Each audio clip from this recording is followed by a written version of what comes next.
तो पुण्यात्माओं, हमने बहुत ज़्यादा वर्तमान में सावधानियां रखनी होंगी, क्योंकि वर्तमान समय बहुत ज़्यादा,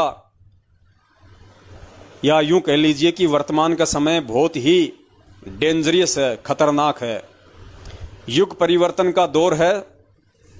हम लोग अंत के दिनों में जी रहे हैं, अंत के दिनों में, यानी युग परिवर्तन के समय में, उथल पुथल के समय में। और आने वाले समय में क्या क्या होने जा रहा है आप लोगों को आभास भी नहीं है। डर जाओगे, रूह कांप जाएगी। वो भयंकर समय, वो भयंकर पूरे विश्व की परिस्थितियां होने जा रही हैं। शुरुआत आप जी देख ही रहे हो, किस प्रकार से मुस्लिम देशों में लड़ाइयां हो रही हैं, किस प्रकार से चीन में पिछले 8-10 दिनों से प्रकृति का कहर हो रहा है। लाखों लोग पानी में डूब के मर रहे हैं, लाखों लोग। चीन का पूरा पूर्वी हिस्सा पानी में डूब चुका है। बाढ़ और भूस्खलन से, तूफान से भयंकर रूप से कहर मच रहा है। और ये हर जगह होगा, हर जगह, क्योंकि परमात्मा धरती पे है और परमात्मा जेल में बैठने नहीं आया। आप इस चीज को ध्यान रखना, परमात्मा जेल में बैठने नहीं आया है। दुनिया वालों ने परमेश्वर का 7 साल बर्बाद किया है, 7 साल। आप यदि किसी देश के प्रधानमंत्री की या किसी राज्य के मुख्यमंत्री की यदि आप 5 मिनट बर्बाद कर दो, यदि मुख्यमंत्री ने कोई मीटिंग रखी और आप उसमें नहीं पहुंचे, 5 मिनट भी लेट हो गए, तो मुख्यमंत्री या प्रधानमंत्री कितना अक्षुब्ध हो जाता है, कितना नाराज हो जाता है। हो सकता है वो आपसे आपका वो पद छीन ले, हो सकता है वो आपको 2 बातें भी बोल दे। जब एक 2 कौड़ी का जीव अपने 5 मिनट के बर्बाद हुए समय को सहन नहीं कर सकता, तो ये पूर्ण ब्रह्म परमेश्वर जो सारे ब्रह्मांडों का संचालन कर रहा है, पुण्यात्माओं, आप लोगों ने, अर्थात इस दुनिया ने उस परमेश्वर का 7 साल का समय बर्बाद किया है। तो 7 साल के उस समय की कितनी कीमत लोगों को चुकानी पड़ेगी, ये दुनिया वालों को आभास भी नहीं है। इसलिए ये कहर आना लाजमी है, लोगों की दुर्गतियां होनी लाजमी हैं, और वो होके रहेंगी। परमेश्वर हमें असुर निकंदन रमैनी में पढ़ाते हैं कि आवेगा दक्खन से दीवाना काबुल का, काल किलकिलियम गल है तुर्काना, किलकिलियम ओतार कला। परमेश्वर ने कहा कि ये जो विश्व युद्ध की शुरुआत है ये काबुल देश से होगी। काबुल यानी अफगानिस्तान की राजधानी। और आपको पता है कि तालिबान ने किस प्रकार से अफगानिस्तान में कहर मचा रखा है। अफगानिस्तान के 70-80% भूखंड पर अपना कब्जा जमा लिया है, लोगों को मौत के घाट उतार रहा है, और अब वो काबुल पे चढ़ाई करने की कोशिश कर रहा है। तो गुरुजी की भविष्यवाणी सिद्ध होती जा रही है, वो समय निकट है। और जब काबुल पे वो अपना अटैक करेगा, तो गुरुजी ने उसके सरलार्थ में कहा कि काबुल के जो दक्षिण में जो देश है, काबुल के दक्षिण दिशा में जो देश है, वो काबुल की सहायता के लिए आएगा। फिर दूसरे देश काबुल पे अटैक करने वाले देश की सहायता के लिए आएंगे, और वो दोनों ही मुस्लिम होंगे। इस प्रकार से आपस में सारे मुस्लिम देश एक दूसरे का पक्ष विपक्ष करके लड़ेंगे, भयंकर युद्ध होगा, मारकाट होंगे, और आधे से ज्यादा मुस्लिम कंट्री और मुसलमान भाई बहन कट कट के मरेंगे। और उसकी शुरुआत हो चुकी है, क्योंकि परमात्मा जेल में बैठने नहीं आया। 7 साल कम नहीं होती हैं, 27 साल से लोगों को जगा के जेल में गया है। दुनिया वालों को एक मौका दिया कि अगर तुम चाहो तो मेरे ज्ञान को स्वीकार करो, मेरे पद चिन्हों पे चलो, मेरे कहे अनुसार चलो, इन बुराइयों को छोड़ो। ये जो राज्य या देश विस्तारीकरण की या एक दूसरे देश को हड़पने की तुम्हारी जो ये विस्तारवादी नीति है, इसको त्यागो, सभी को अपना भाई बहन समझो, खुद भी जियो, दूसरे को भी जीने दो। इन परमाणु बमों का, मिसाइलों का सदुपयोग करो, ऊर्जात्मक क्षेत्र में इनका प्रयोग करो। लेकिन पुण्यात्माओं, देश और दुनिया वालों के ये बातें समझ में नहीं आई, और 27 साल किसी को समझाने के लिए कम नहीं होते हैं। उसके बाद परमात्मा जेल में बैठा है जाके, कि अब इनको इनके हाल पे छोड़ दिया जाए, जैसे इनके कर्म वैसे इनके परिणाम। तो अब वो समय आ गया है, ज्यादा परमेश्वर विलंब करने वाले नहीं हैं, लेकिन परमेश्वर के बाहर आने से पहले पहले जो कहर मचेगा दुनिया में, उसकी हम अभी कल्पना भी नहीं कर सकते। हम सत्सेवकों को भी फिलहाल उसकी कल्पना नहीं है कि किस प्रकार से नरसंहार होगा।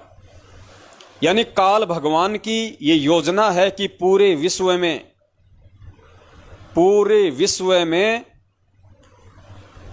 100 करोड़ से ऊपर की आबादी नहीं होनी चाहिए। यानी 1 अरब से ऊपर की आबादी पूरे विश्व में नहीं होनी चाहिए। यानी वर्तमान में 8.5 अरब की आबादी है। तो पुण्यात्माओं 7.5 अरब की आबादी है।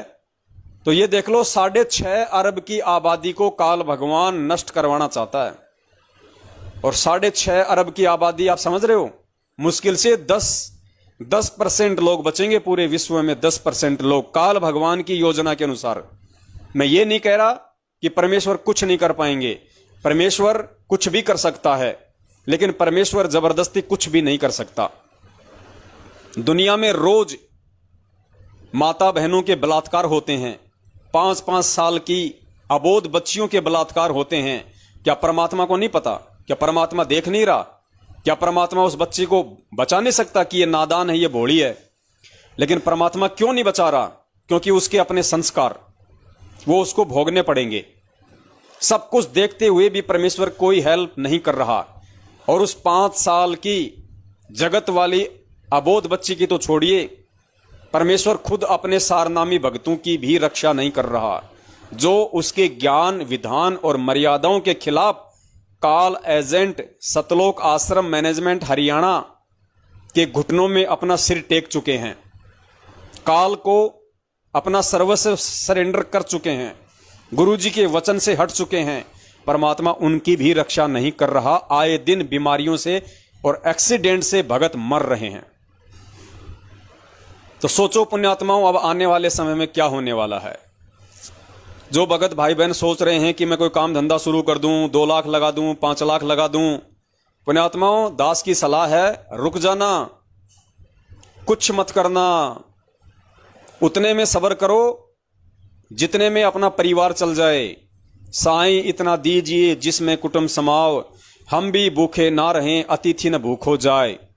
और जिन्होंने अपना लंबा चौड़ा काम धंधा व्यापार फैला रखा है, उन भाई बहनों से दास की प्रार्थना है, समेटना शुरू कर दो।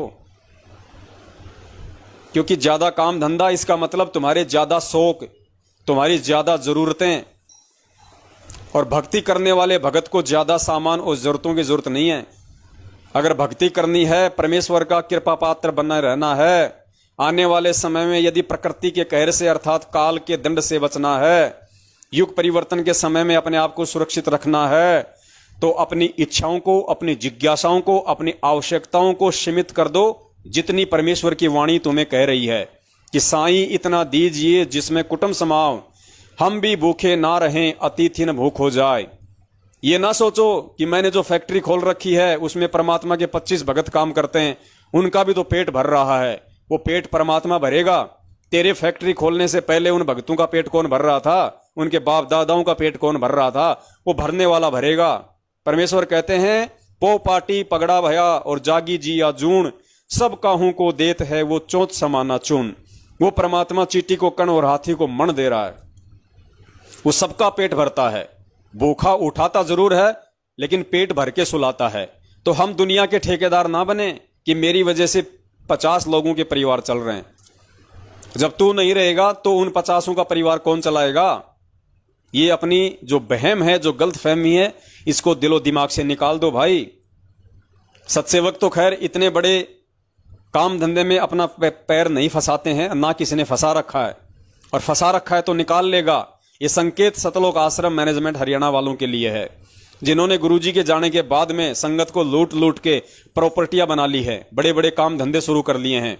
उनसे दास की प्रार्थना है, निपटारा कर लो समय रहते, और परमेश्वर से अपने कुकृत्य और कुकर्मों की दंडवत समायाचना कर लो और सीधे रास्ते पे आ जाओ, साध संगति से जुड़ जाओ, परमेश्वर के वचन पे चलो, ज्ञान को आधार बनाओ, सच को सच और झूठ का झूठ कहने की हिम्मत रखो।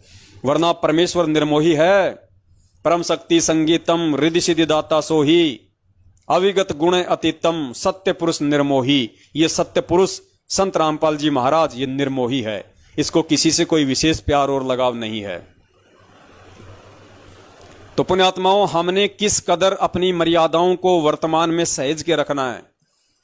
आज वर्तमान में हमारी भक्ति, पूज्य गुरुदेव जी के प्रति हमारा समर्पण भाव, हमारा विश्वास, हमारी दृढ़ता और ये मर्यादा, क्योंकि मर्यादा नहीं होगी तो आपका विश्वास गुरु पे बन ही नहीं सकता। आपका विश्वास और दृढ़ता भक्ति मार्ग पे टिक ही नहीं सकती। अगर आप मर्यादाओं में नहीं रहोगे तो एक मर्यादित भगत ही सीधी गर्दन करके ऊंची आवाज में सीना ठोक के बोल सकता है। अन्यथा जो भगत गलतियों पे गलतियां कर रहा है, जो गुरु जी के सत्संग रूपी वचनों पे और आदेशों पे नहीं चलता है, जो बात बात पे मर्यादा खंडित करता है, वो भगत अंदर से खोखला होता है। वो भले ऊपर से मीठी मीठी बात करे लेकिन अंदर से खोखला है। उसकी आत्मा हमेशा, उसका जमीर उसको कोसता रहता है कि नालायक तूने क्या कर दिया, परमात्मा ने तुझे क्या बताया था, किस रास्ते पे चलाया था और तू किस रास्ते पे निकल पड़ा। अंदर से वो खोखला होता है, वो कायर होता है, कायर।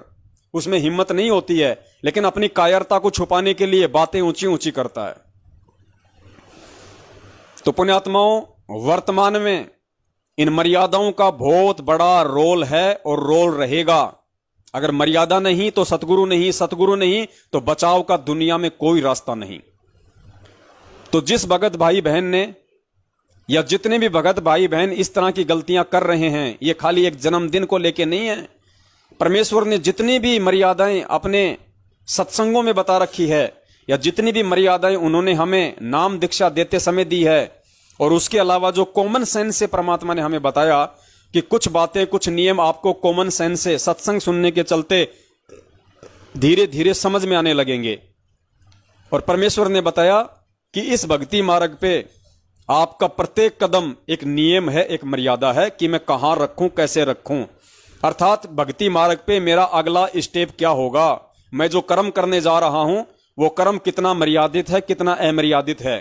कहीं मैं परमेश्वर से दूर तो नहीं हो जाऊंगा, कहीं मेरे से कोई छोटी मोटी गलती त्रुटि तो नहीं बनने जा रही है। हर एक क्षण परमेश्वर के मार्ग में इतना सोच समझ के हमें चलना पड़ेगा, वरना परमात्मा कहते हैं कि पग पग पे यो तक तक मारे काल कसाई पाना बाणा। ये काल जो कसाई है ये तीर कमान लेके बैठा है, अर्थात ये तुम्हें डिगाने के लिए, तुम्हें तोड़ने के लिए, तुम्हें भ्रमित करने के लिए ये अपने सूक्ष्म चाल रूपी तीर कमान बाण लेके बैठा है कि कब ये गलती करे और कब इसको ये तीर ठोकूं। तो परमात्मा कहते हैं कि पग पग पे यो तक तक मारे, कि इस भगत का अगला आध्यात्मिक स्टेप क्या होगा, ये क्या गलती करेगा। वो नजर में है कि मुझे कोई मौका मिले इसको सतगुरु से दूर करने का, मर्यादाओं से दूर करने का, कि पग पग पे यो तक तक मारे काल कसाई बाणा। और परमात्मा कहते हैं कि भाई जब तक हंसा हमरी आना और काल लगे ना तेरा बाणा, कि भाई ज्योति निरंजन तू चाहे कितनी कोशिश कर ले, मेरा भगत जब तक मेरी मर्यादा में है, मेरी आन कान में है, तब तक मेरे भगत का तू बाल विवाह का नहीं कर सकता। तो पुण्यात्माओं, फैसला अब भगत समाज पे है, आप और हम सभी के ऊपर है। इतना ज्ञान, ध्यान और समाधान सतगुरु से लेने के बाद कि हमने उस काल कसाई के सूक्ष्म चाल रूपी बाणों की मार सहन करके सतगुरु को दुखी करना है, या काल भगवान के उस सूक्ष्म रूपी बाणों से बच के सतगुरु के वचन पे चल के सतगुरु को प्रसन्न करना है, परमेश्वर को खुश करना है। अब वो समय आ गया, अब हम कोई बच्चे नहीं रहे हैं। परमात्मा ने हमें ज्ञानी बना दिया ज्ञान देके, परमात्मा ने हमें विद्वान बना दिया हर प्रकार से हमारा समाधान करके, परमात्मा ने हमें शक्तिशाली और बलिष्ठ बना दिया ये भक्ति के कैप्सूल खिला के। उसके बाद भी बताओ, यदि हम कोई मर्यादा तोड़ेंगे, हम गलती करेंगे, तो सीधी सी बात है फिर हम परमेश्वर को जानबूझ के दुखी कर रहे हैं। और परमात्मा कहते हैं जिन बातन से गुरु दुख पावे तिन बातों को दूर भगावे। तो बहुत सोच समझ के चलने की वर्तमान में हमें जरूरत है। मस्तक लाग रही मारे गुरु चरणा की दूर, मस्तक मारे गुरु चरणा की जब ये धूल चढ़ी मस्तक पे, जब ये धूल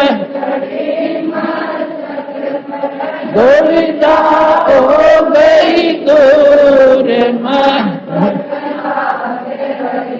मारे गुरु चरणा की दूर